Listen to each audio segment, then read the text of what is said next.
মন্দিরে যাওয়ার সময় কিছু কথা মাথায় রাখুন শাস্ত্র অনুযায়ী। 1. যদি কেউ ষষ্ঠাঙ্গের প্রণাম করছে এমন কোনো ব্যক্তিকে পার করে আপনি এগিয়ে যাবেন না। 2. মন্দিরে একদম সামনে কখনো দাঁড়াবেন না, একটু পাশ হয়ে দাঁড়ান। 3. মন্দিরে প্রবেশ করার সময় বাঁ দিক পরিক্রমা করবার সময় বাঁ দিক থেকে সবসময় ডান দিকে পরিক্রমা করুন। 4. মন্দিরের মধ্যে মোজা পরে কখনোই যাবেন না, আপনি খালি পায়ে যান। 5. মন্দিরে থেকে বেরিয়ে কখনো ভুল করেও পা ধোবেন না। 6. মন্দিরের সামনে কখনো জুতো খুলবেন না। 7. মন্দিরে প্রবেশের সময় পোর্ট বা গেটের কাছে আপনি প্রণাম করে তবেই মন্দিরে প্রবেশ করুন। 8.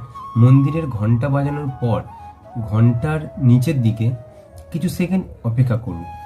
এই রকম তথ্য অনেকের মধ্যে জানা নেই, তাই এই ভিডিওটিকে সকলের কাছে শেয়ার করুন এবং কমেন্টসে লিখুন হরে হরে মহাদেব। আর যদি আপনি নতুন হয়ে থাকেন অবশ্যই চ্যানেলটিকে